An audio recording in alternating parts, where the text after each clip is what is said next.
everybody. Welcome to the Training, Learning, and Development community. Thank you for joining us this morning.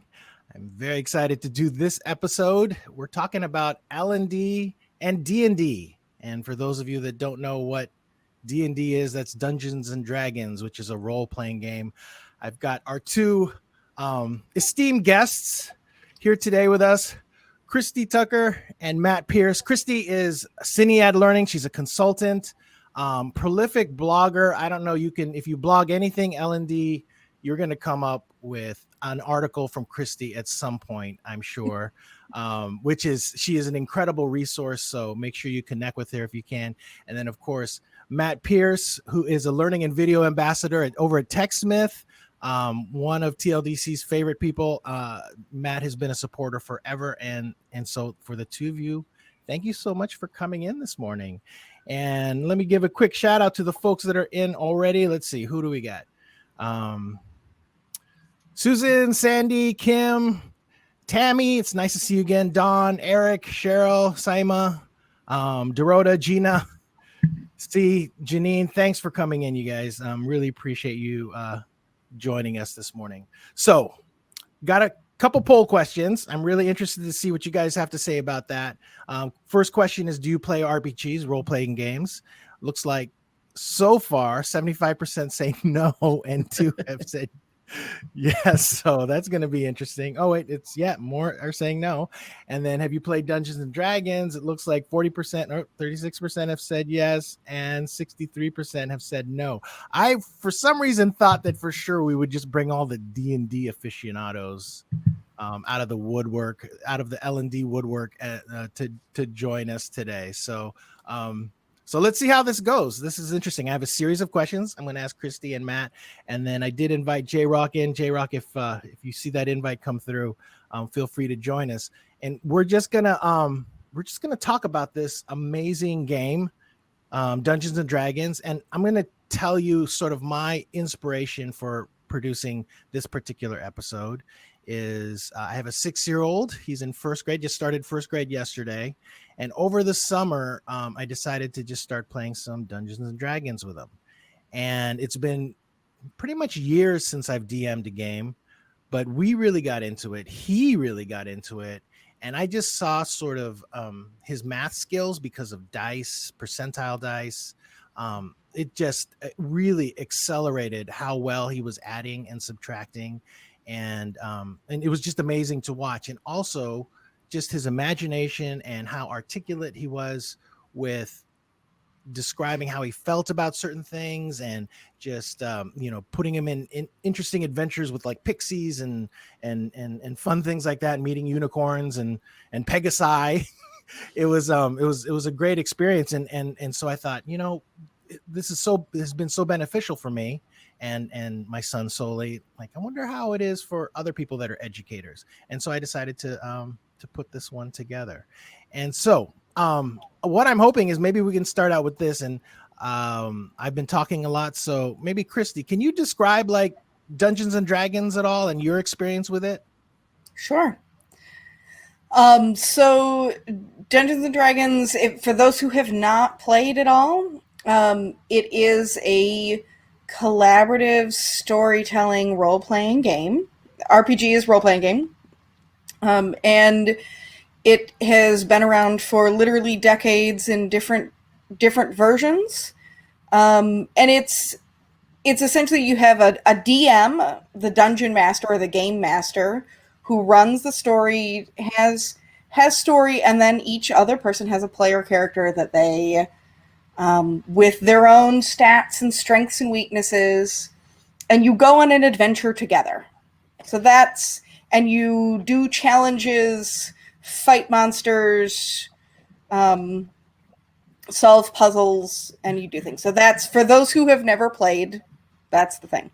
I, like, frankly, most women who play D&D got involved because I had a boyfriend who played, because this is like literally how do women get involved in it. It does tend to be that, unless you have unless you happen to have a group of female friends, but it does tend to be a more heavily male audience. Not as much as the stereotypes might have you believe that it is, but especially in the older days, it was kind of a boys' club. But I played starting in high school, so that would have been freshman or sophomore year, and then played.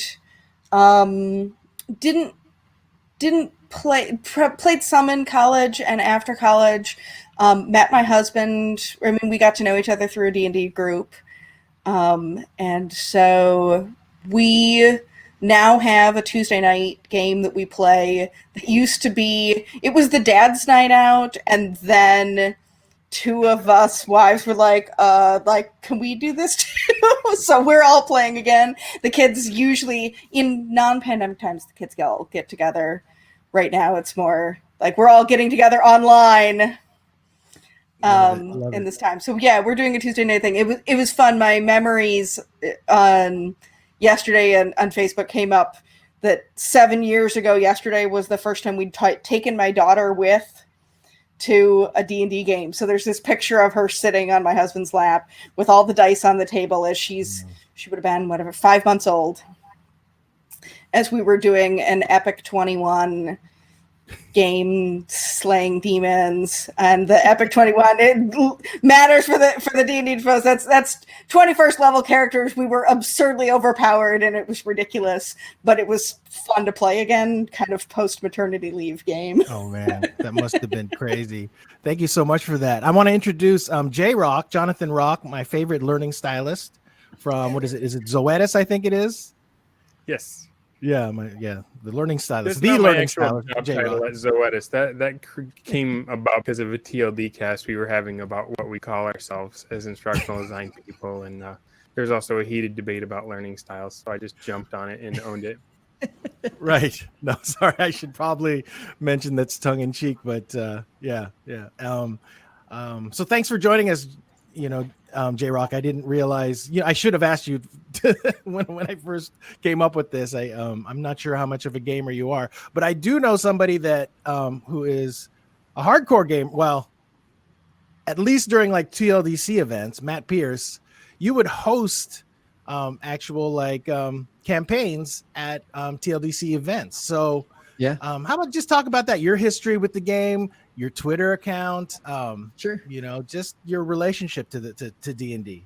Yeah, so I think like a lot of people that around my age, we all kind of had the experience in the 80s where we were kids and like we were exposed to it, or because like it was either this like forbidden thing or it was like I got an older brother who played, and honestly the rules were so complicated that I remember not really understanding it. And I played with some friends in high school and I'm sure we totally botched everything. And then I just fell away from it for a really long time. But as kids will do to you, my oldest son, who is now he's 19, he's like, "Hey, Dad, I used to play this. Wouldn't that be cool to play?" And I'm like, "Yeah, sure, why not? Let's look it up." And of course, the game keeps progressing, new iterations, new versions, and I'm like, "Sure, let's do this, and let's play a game with your friends." So you get some friends, like I think it was like a birthday thing, right? Like friends came over, we got a bunch of snacks, Mountain Dew, gonna get them all sugared up, and we played a game. And I went to work and I said, like, "Guys, guess what I'm doing?" And they're like, "What?" And I'm like, "I'm playing Dungeons and Dragons." They're like, "Oh." And of course, Stranger Things was like, I think just like hitting and like, and I was like, "Do you know, it'd be really cool if we did that at work?" And I thought they were going to laugh. And like a couple of people were like, "Yeah, that sounds cool." So I started a work game, and we've actually been playing for just over 3 years now at work, 1 hour a week. So it goes on, takes a really long time. But then when I was going out, like TLDC was like just a bunch of people. I'm like, "Hey, wouldn't it be really cool if we played a game of Dungeons and Dragons?" And there are some like-minded people that are like hadn't played in a long time, and they thought it'd be fun. Like the first game we had, Andrew Hughes, Josh Cavalier, Kara North, Anna Leach was there. Like we just sat around the table and we played, and it was super fun. And so when we were doing face-to-face events, I said, hey, if there's time, let's see if I can throw this together. It's a lot of work to throw a game together. To coordinate the schedules is the pain. But I decided it's like a great way to get together, to take our mind off kind of the conference. Like, you're so full and like, oh my gosh, I can't do anything more. I can't think about anything. It's just a good time. People get drinks. We get to laugh, do silly things. And so it's kind of a nice way to end an evening, just having a good time, telling a story, getting together. So I've done it a couple times and it's been super fun. And recently, actually, a couple of us, J-Rock included, we actually got together online and played. Craig Seibert, J-Rock, and Peter Gunther. Yeah, all played a game, and it was super fun. We're like right in the middle. We set time up. So like, guys, we got to stop because I got to work the next day. But yeah, it's just a super fun way to get together to like explore creativity, try different things, just be together without, like having to we're learning. A lot of us are just learning nerds, and that's what we talk about all the time. So it's just nice to do something different, and get to hang out. And I mean, just this last story that with J-Rock that they're going through, I laughed a lot, and I'm the dungeon master for it, but I laughed a lot. I can't imagine not with J-Rock around. So I want to hear J-Rock sort of your background with RPGs, and then we'll get into sort of like the L&D overlap. So tell me about that. Sure. Okay. Well, for me, I grew up in a household that looked askance at Dungeons and Dragons, thought that it would probably be a portal to Satanism for my little heart. So my first experience with role-playing games was a Star Wars role-playing game. You just use D6, and I was crazy about Star Wars at the time, junior high. So I started playing with that, and then kind of drifted away once I got to college. Just wasn't that interested in it anymore. And then, strangely enough, a few things happened. I heard about the TLD cast where you guys were playing Dungeons and Dragons, and I was like even more jealous that I hadn't been at the conference because of that. And I got involved with the XAPI cohort, and on one of them, the one I took part in, the chat, they were saying we should try and use XAPI for Dungeons and Dragons, and I was like, that would be awesome. And it seemed like there was a lot of energy about it, so I started the channel hoping that somebody knowledgeable would come in and take it over, and they didn't, and it was like my show run. So I was like, crap, I got to learn about Dungeons and Dragons now. And the other thing that happened was kind of the zeitgeist of the time. I saw there was a podcast I listened to where they were playing a game called Numenera, and the people playing it were all improv actors from Second City in Chicago. And it was hilarious and interesting and fun. And I think what was missing when I was young, we were just kind of bags of hit points running around trying to fight, stormtroopers. And so it was more about the combat and then the scope of it. But hearing people that were like using improvisational skills and acting and storytelling and all of the other stuff that we learning people light up around, hearing that all come into the same medium just kind of excited me with the possibilities. And so then I was like, I got to get back into this. I've been missing on this. I need to get back into it. So that's kind of nice. I love it. This is great. So, one of the things when I was researching this topic, I'm like, okay, L&D and D&D. Let's see. Anybody talking about this?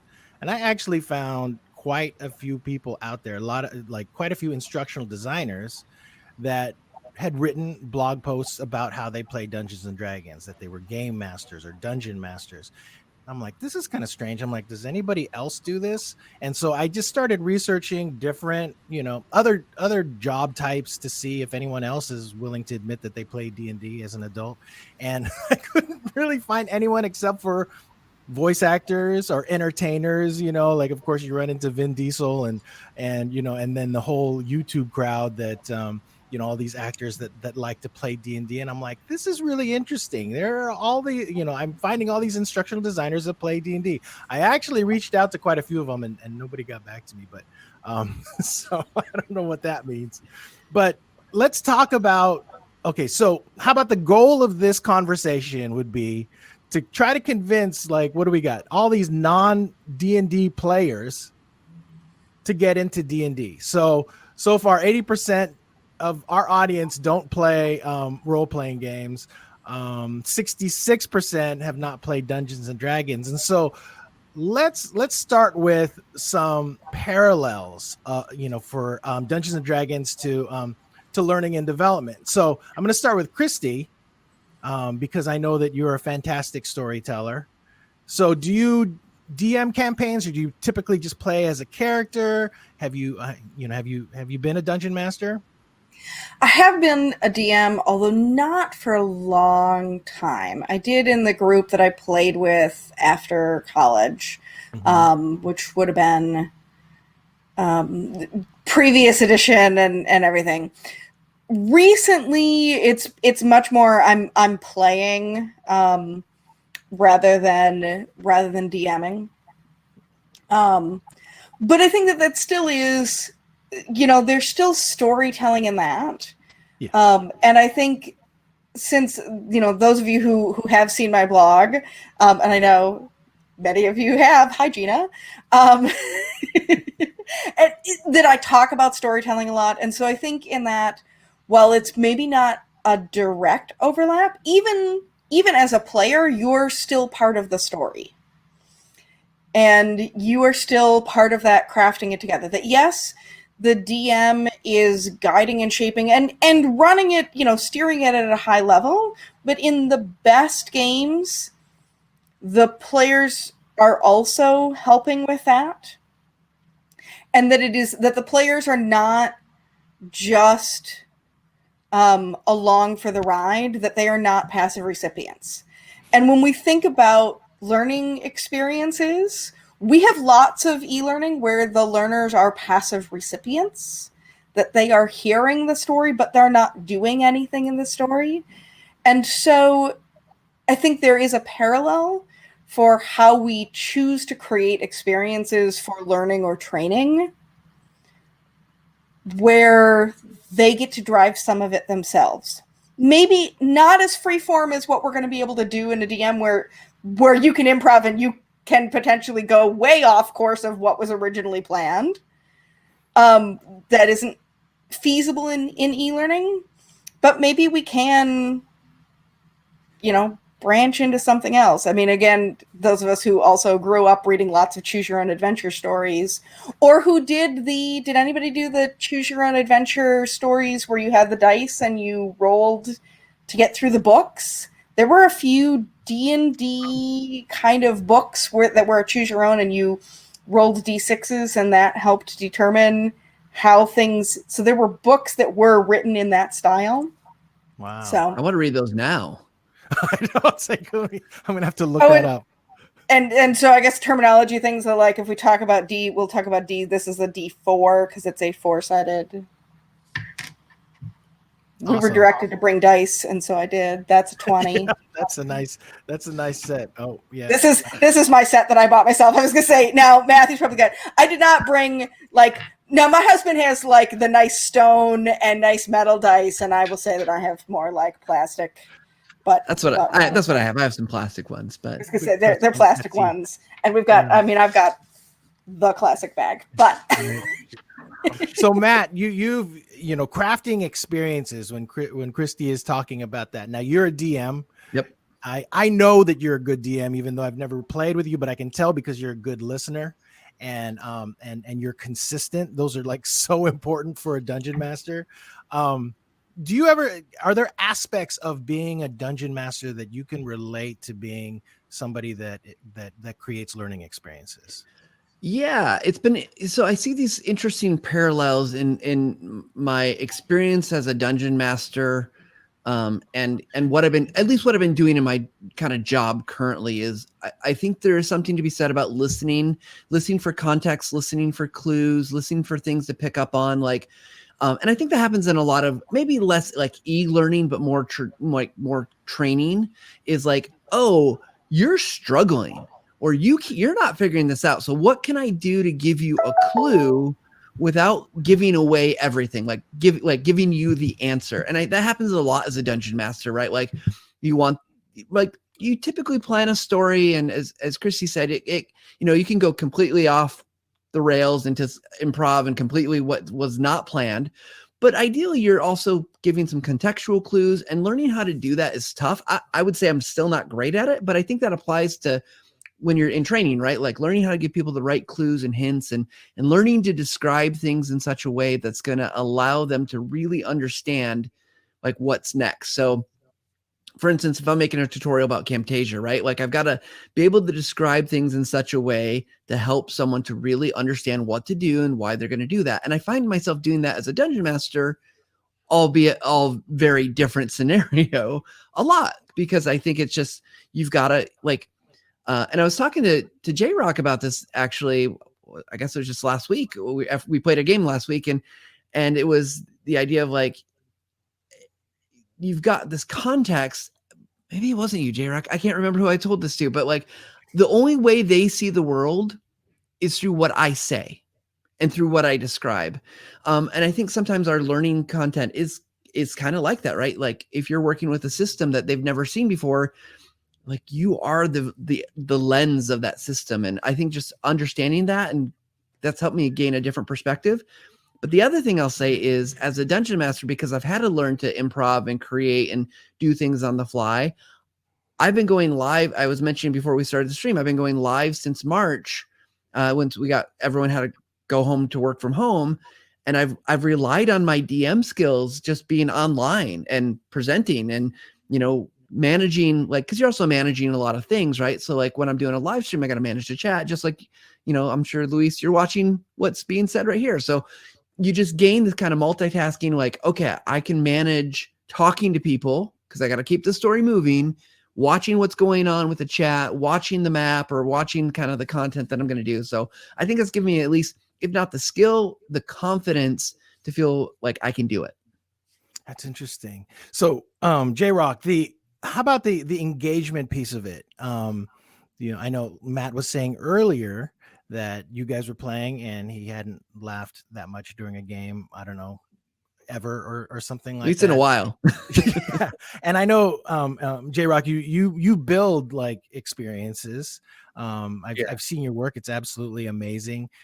What can you relate that at all to like being in a campaign?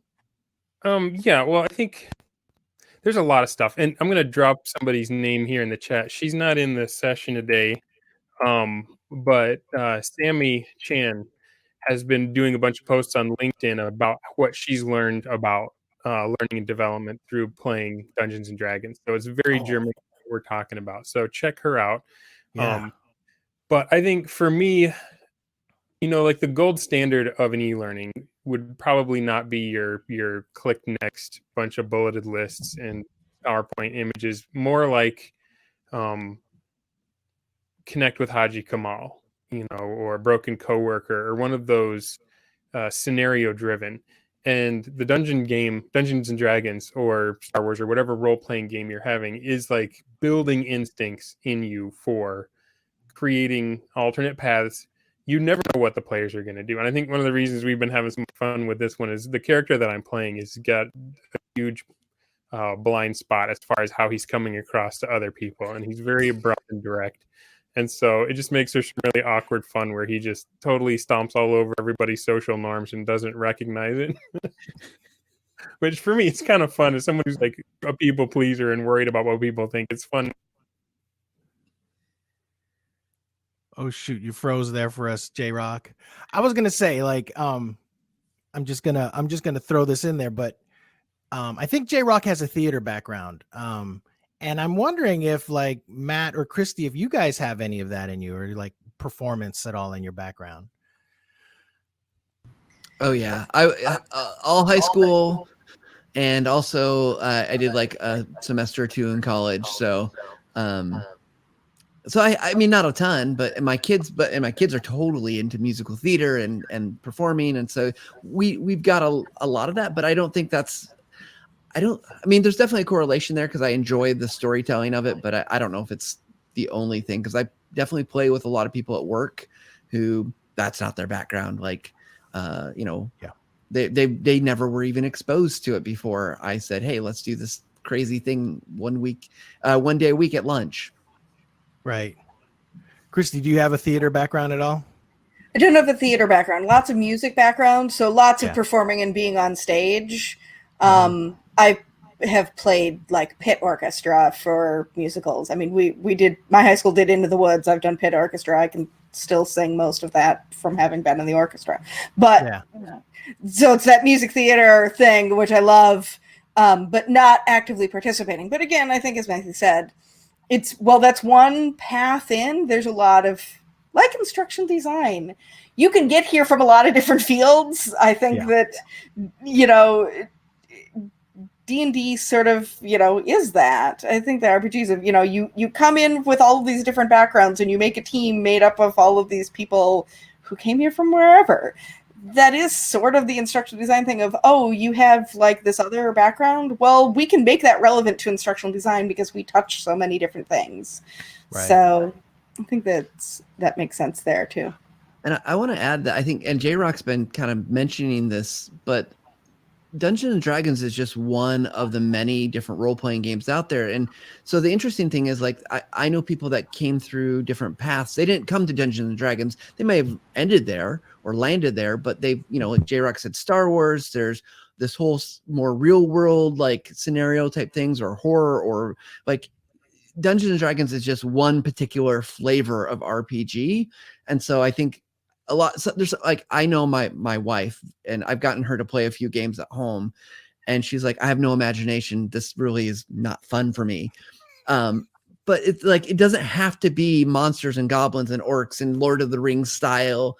It can be future, crazy dystopian future. You could do almost any type of scenario and turn it into an RPG. But what I think the other thing that's true about these is that they have rules, they have guidelines, kind of like, this is what makes the world. And I think that's true of instructional design, right? Like your workplace is a world. It has rules, it has guidelines, it has things that are true and things that are not true about it, or that can never be true about it. So I think it's you can make a lot of parallels there and think about like, hey, we're talking D&D, but you could put in any flavor of whatever you'd want to do. And I think you'll see that there's probably more options for people to feel more comfortable and actually feel like, yeah, I don't have a theater background, but I could do that. I could pretend to be a bear stealing honey. Totally. Yeah. I was thinking about that honey bear one, because you and I talked about that game at Alaska. We still haven't done it in our group, but it is the honey bear. What is the name of that? Honey bear heist or something? Honey heist. Honey heist. Okay. So Matthew and I had chatted about RPGs at Learning Solutions a year and a half ago, probably. We talked about this a bit and had talked about some of these other things. And there are these one-page RPGs, which is like a one-page game where the rules are much shorter. Like D&D is a whole immense universe with multiple books worth of rules. And frankly, even as somebody who's played for years, I don't feel like I have a great grasp on the rules. Part of why I'm not DMing now is because I don't know the rules well enough to do it fast enough in a game to keep things moving. But a one-page thing, if you're looking for a place to start, D&D is not necessarily the easiest to start unless you have a group that will coach you along. With a group that will coach you along, you can do it. My group has done that, but you can. I think some of those other ones may be more accessible. And Matt can maybe talk about that honey heist, which did seem sort of absurd and hilarious. Yeah, you're a bear. I mean, yeah, and you're trying to steal honey. That's kind of the gist of the story. I mean, it's literally one page. I put a link in there, so if people want to download it, it's free. There's a very light set of rules, and then you got someone to help guide the story, and then you're a bear, and all you need is a 6-sided die to run things. So it's, if it's gonna, I don't think it's gonna focus. It doesn't want to. My camera doesn't want to focus on my 6-sided die, but like it's super super easy, right? Like it doesn't have to be complex, and then it's just about storytelling and interacting. So let me ask you about that. So you've talked about how DMing has helped you with your weekly live stream, just being able to, I guess, sort of deal with multiple things happening at the same time. Is there anything from DMing that has helped you with designing your learning experiences? Like specifically, is there anything that you've learned while, being a dungeon master or somebody that runs role-playing games that's helped you with instructional design? And I'll be asking all you guys this one because this is a big question. Yeah, I mean, I don't think it's a direct correlation. It's hard to correlate like, oh, I did this and then I did this, because I don't think it's that like clear. But so I think, for TLDC, the conferences in particular, I had brought these different stories. Like I had actually come prepared with these little, the idea is that it's called a one shot, meaning it's supposed to take one game to play it. It never does. I haven't gotten the scale down quite right. But one of them I've taken time to really kind of flesh out further and write. And I think it's just always a good experience in design, because it's designing. You're Right. designing just like your art instruction. You're designing like what's going to happen. What are the triggers? Who are the characters? What are the things that are going to happen? Now, our instructional design might not have all the same components or pieces, but you're still having to think about the experience. What is it that your audience is going to get out of this opportunity? Are they going to like, the goal is to have fun. It's not, to get them to do something. It's, are they having fun? And so you're thinking about kind of the emotional aspects of it. Like what kind of fun are they going to want? Do they just want to fight stuff and roll dice? Do they want puzzles? Do they want, to interact with each other? And so you're thinking about all those components, just like in a course, you might be thinking about like, what is it that I need them to be able to do at the end of this? Or what is it that, the outcome should be? So I think, it's just good practice to design differently. And then, I'm sure that has bled over into, as I think about like designing courses, of how do I make that personal for them? What does my audience want or need? Do I keep it relevant? So those types of things, I would say.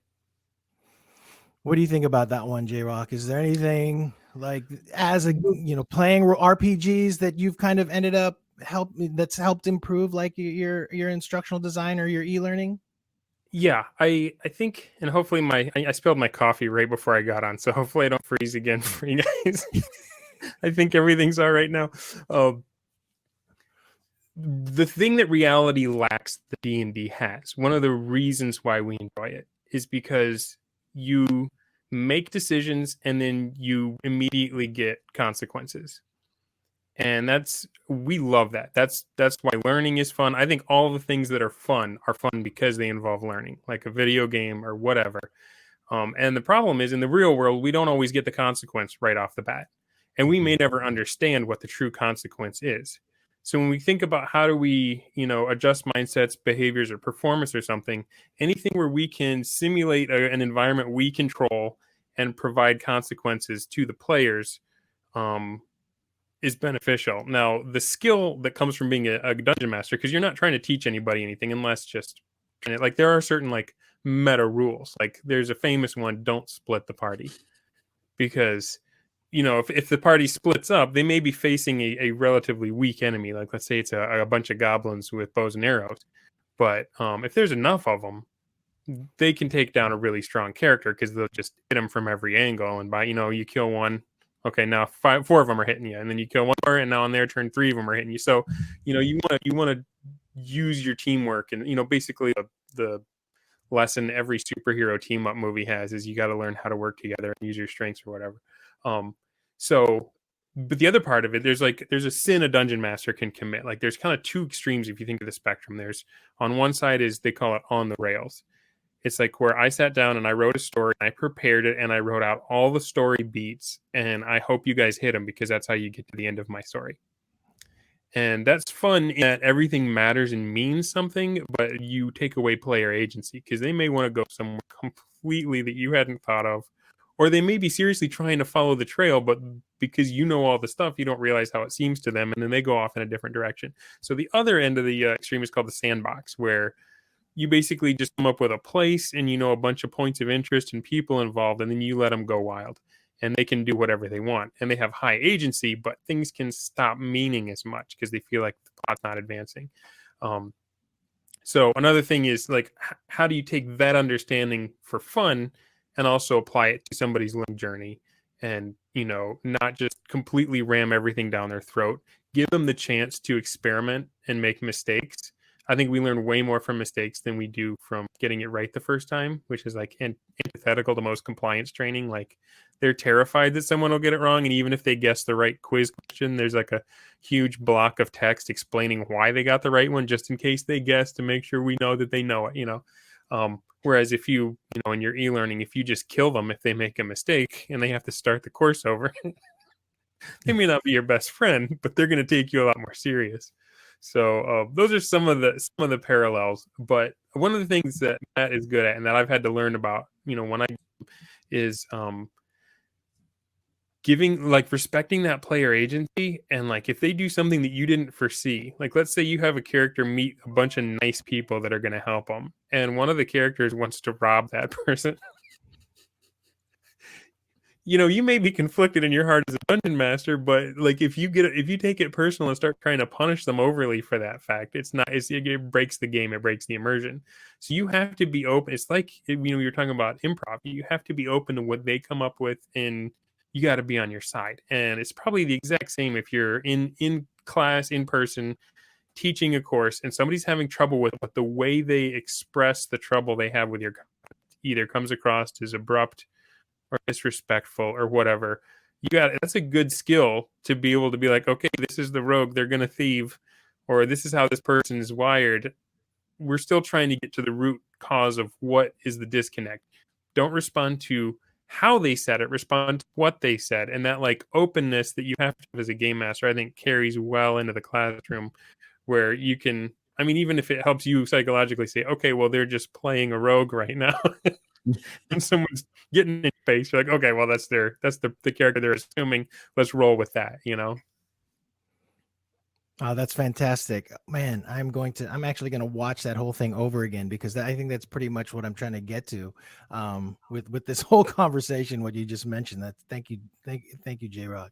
Let me ask you this, Christy. Well, kind of same question. When you, as a player, do you ever like during a campaign, do you ever think like an instructional designer as stuff is happening like within an actual game? Does that ever happen to you at all? Do you see like certain pieces sort of getting arranged in a certain way that you can relate to that? I think that there's something of when we're gaming it is sometimes the goal is like, are we moving the story forward? And where we think in learning terms about meeting those objectives, and that's the thing. But if we move the story forward in a different way, and sometimes there are those big goals that we need to get to, sometimes it can be that unexpected thing. I think that there's also where Jarek was talking about the DM flaws. I have sometimes seen DMs be too adversarial against the players, where it is almost the DM versus the players instead of the DM with the players. And some of that is because the DM is running all the monsters and all the things. But I have, I don't enjoy as a player the ones where it's so lethal, where like everybody's character is going to die like every session, right? Like I don't find that to be enjoyable. And I think also from an instructional design standpoint, you can make stuff too hard, some or too lethal or too tricky, like really, do you want to make the door a mimic and make people be suspicious of every door for the rest of your campaign? We probably should explain what a mimic is. And a mimic is a monster from old school D&D that is the it pretends to be something else. The treasure chest is a mimic, and so when you go to do it, it bites your hand off. So we can have lots of references, but those sorts of things of like, did it do you any good to make everybody suspicious? Sometimes it's kind of fun to do, a little of that's good. but there's that balance. And I think, J-Rock, you talked, the difference between the sandbox versus being on the rails. And so learners need some sort of scaffolding in that balance. And sometimes you can have more or less of that scaffolding in the guidelines, but that is the same in the game of how much scaffolding do you need. And it depends somewhat on who your group is. Who's your audience? What experience do they have? A really experienced group of people can maybe have something that's closer to a sandbox, where a group that's really novices is going to need more structure, or something that is closer to on the rails. And that's true for learning too. I think, novices, it's not that they can't experience anything. It's not that we shouldn't let them make mistakes, even as novices, but it should be easy for them to fix their mistakes. And that also, I think, is, if you're DMing and they make a big screw up, they go some other direction.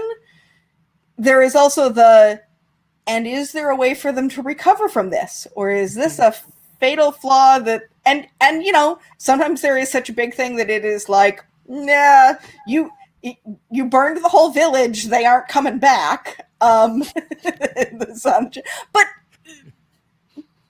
sometimes, but I think letting people make mistakes, have consequences, but also have some way to recover.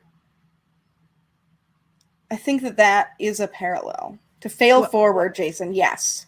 Well, I think from a DM perspective, it's giving like your characters, especially when they're new, because I play with a lot of people that have never played before, don't have any concepts of like they're like, what do we do? And it's like you give them the illusion of choice, and I think that can help in training too, right? Like it's not that you're taking away their choice or giving them false choices. It's just you're saying you're going to make a choice, and either way, it's going to end up benefiting you. Like we're going to get you there, but you're still going to be in control. But ultimately in the back behind the scenes, I'm saying as a DM, at least, that like, oh, so you choose to do that. Okay, well now I'm still going to get you to the end goal. It's just, we're going to tweak things along the way to make it so it happens. And I think that's probably applicable to learning too, right? Like you want people to have choice, and it should be real choice, but it doesn't have to be like the deal breaker because they wanted to burn the village down. Although please don't burn your villages down. It's tough to recover from. Right. It's true.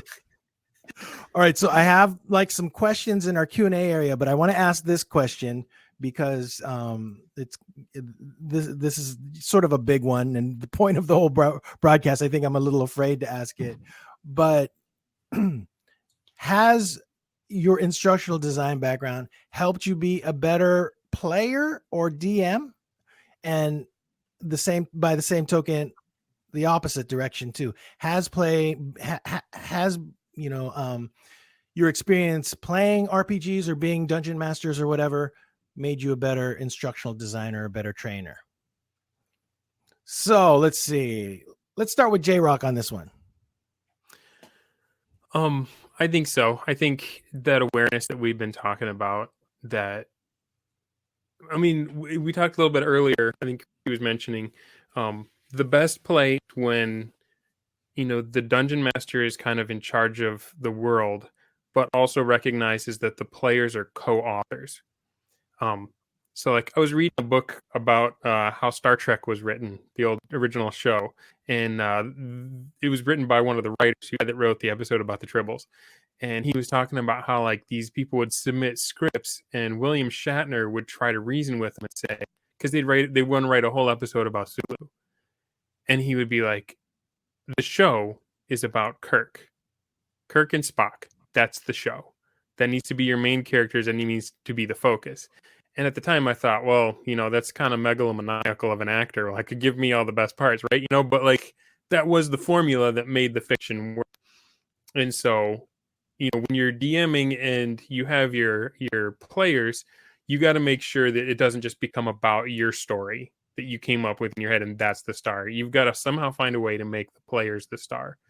And so bringing that openness to training and saying, this isn't about an e-learning that I can produce, like my slides or my voice or how cool or funny I am, or this is about them and the journey that they are on. And they need to have the room and the space to be able to modify it for what works for them in the process of things. So I think that's one perspective that I got from mostly from being a dungeon master, but also from playing I could bring over into the training world. I'm not sure about the other way, like being a trainer, how that has, other than just like Matt was talking about, as far as like when you recognize your players aren't getting it and be like, okay, I need to be more specific about this clue. Or there can be times where like you just, for the sake of dressing, you'll throw out a detail that you think is interesting, and then they'll fixate on it and be like, they think, like there's like a tomb and there's 3 entrances, and when they cover one, air puffs out, and then they uncover the next one, and for whatever reason you're like, no, the air didn't puff out that one. They're like, oh, that one must be the trap, let's go down the one that the air puffed out. And you're like, oh shoot. So just trying to get into your audience's mind and say, how are they seeing this for the first time? You got to challenge that curse of knowledge that you have, where things that you earned by work and labor and hours, and now they seem so obvious to you that you don't mention them. You got to get rid of that and try and adopt that beginner's mind and say, what is going to be the thing that stands out from the way I'm saying this? Oh, that's great. Thanks, J-Rock. What do you think, Matt? Wow, man, I was so caught up into J-Rock's stuff. I was thinking about, I haven't played very often. Like, it's I'm kind of the forever DM, which is always, it's fun, but sometimes you like to play. But I was thinking about a game that I played. It wasn't Dungeons and Dragons. We played at work, and it was called Dread, but you don't play with dice, you play with Jenga blocks. And I think one of the kind of parallels I was thinking about is during that time period when we were playing, and this was like a fantasy space, like you were a ship that got stranded and there's these creatures. Anyway, every decision you made, you had to pull a Jenga block. And if the blocks fell, basically something really bad happened to you. You either died or you almost died. But during that, as a player, one of the things I remember doing a lot of was learning to ask a lot of questions. And I mean, that's a pretty basic skill I think anyone going into L&D should have and should be able to do. But it made me to be a little bit more specific with my questions and really to start to understand that world. Small correlation here. I'm not saying like, oh, I became such a marvelous question asker because I played one time. Yeah. But I think there's so many of those little parallels that you can do that will help you, as you try to understand. And ultimately, and this is not going to say it made me better at anything, but I think when we're having fun, outside of our kind of day-to-day grind, and that's one of the things I love about playing at work, is it gets me out of the day-to-day grind. It also, I've made deep and deeper connections with the people that I'm playing with. And that's been true of all the TLDC events and the conference events. Like, you connect at a different level because you do have silly fun and you do get to kind of experience this world together that you've never experienced before. Like, I've never been to that world and I've never seen these characters, and I get to meet them and I get to see you through a little bit of a different lens as you're bringing to light that character. So I think there's something really important about that because you're taking time to do that, it makes you better overall. Like, I know that when I miss my weekly game, that the week's a little harder, it's a little longer. And so small correlation, it's not like I became an amazing designer because of it, but I think it helps. And I think those are important. Those relationships at work, outside of the game, are way better. Like, I have, much richer conversations with those coworkers because they've been in crazy situations that were fictional, of course, but like we've worked through those before. Like, how do we get these aliens off our ship? And so you've laughed together. I think you can't really put a price tag on that, or you say like, that's like, yes, that's going to make you a better designer, but I know I'm better because of those experiences. Wow, that's great. I didn't even think about the team building part of it. Wow, that's awesome. So what do you think, Christy?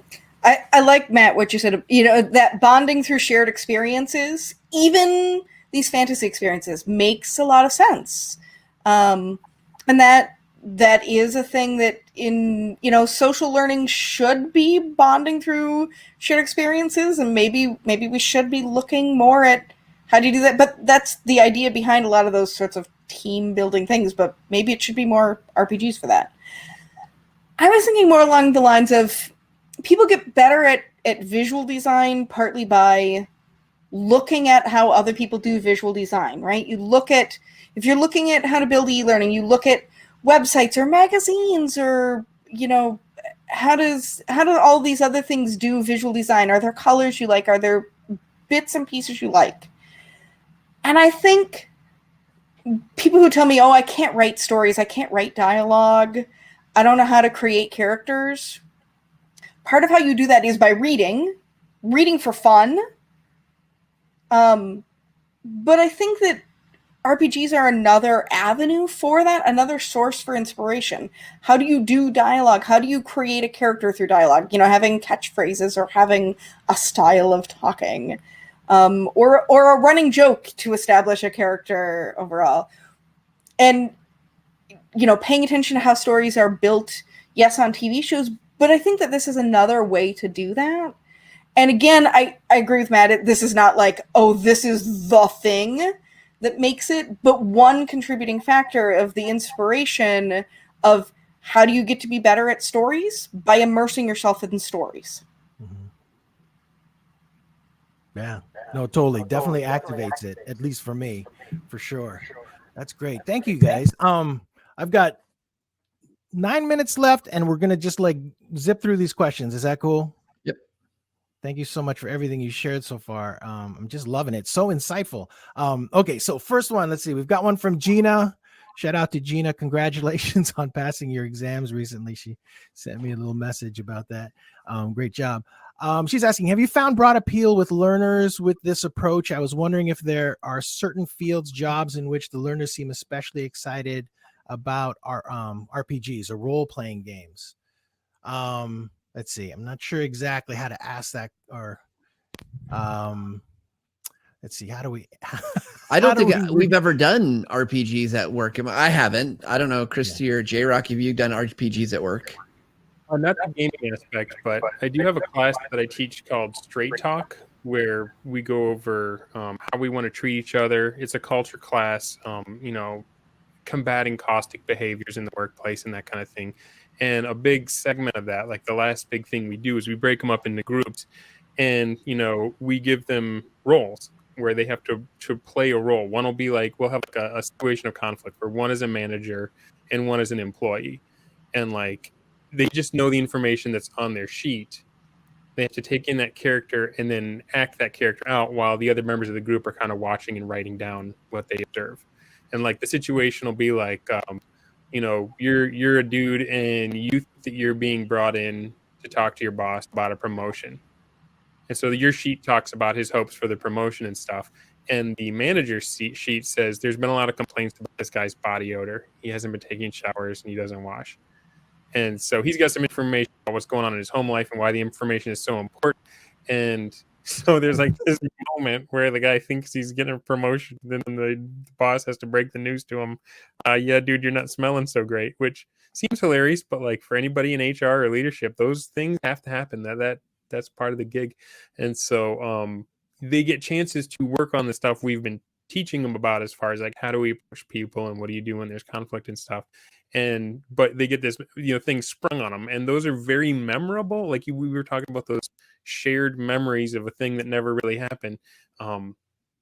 It's a lot different to fill out a multiple choice question than sitting in a seat and being faced with, how do I handle this? Right. Does that answer the question kind of?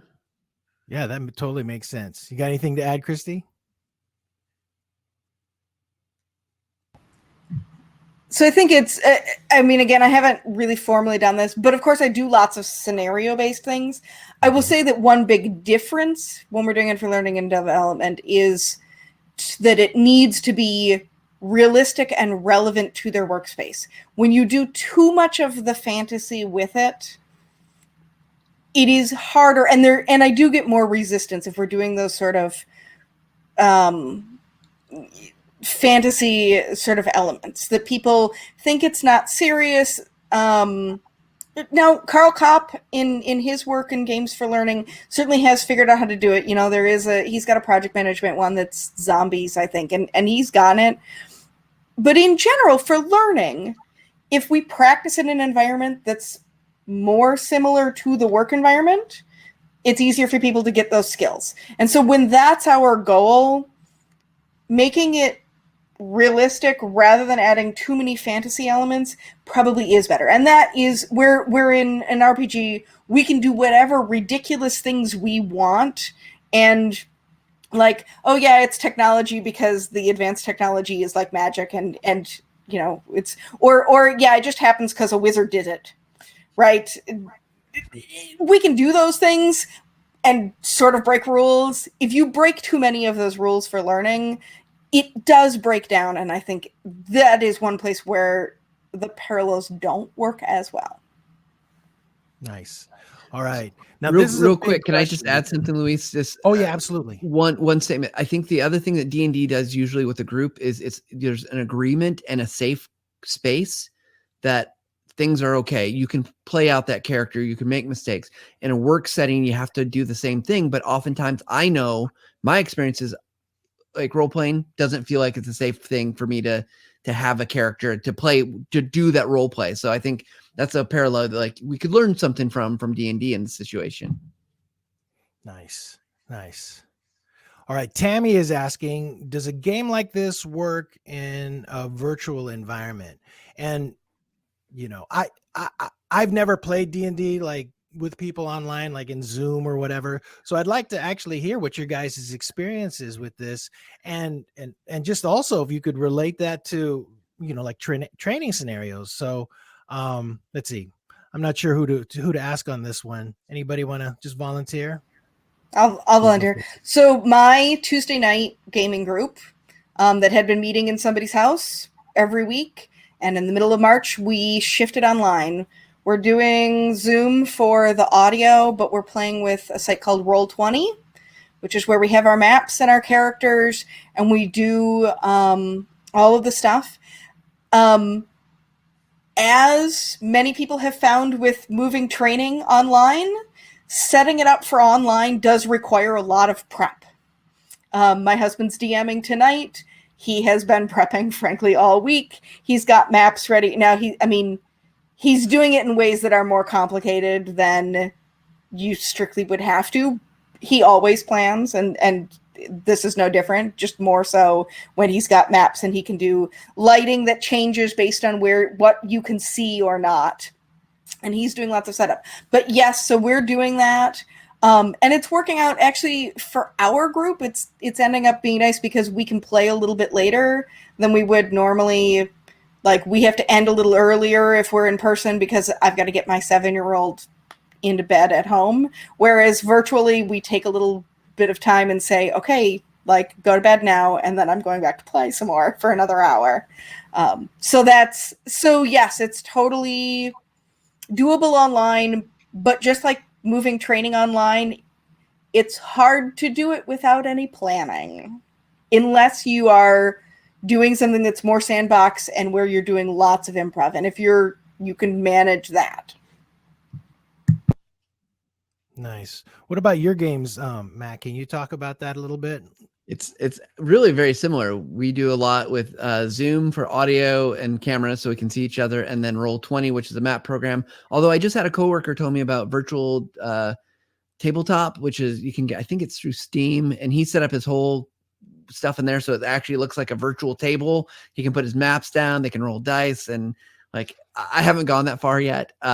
But you know, I think the game we played last week with J-Rock and a few other folks that we just were on Zoom. We didn't use any maps so far.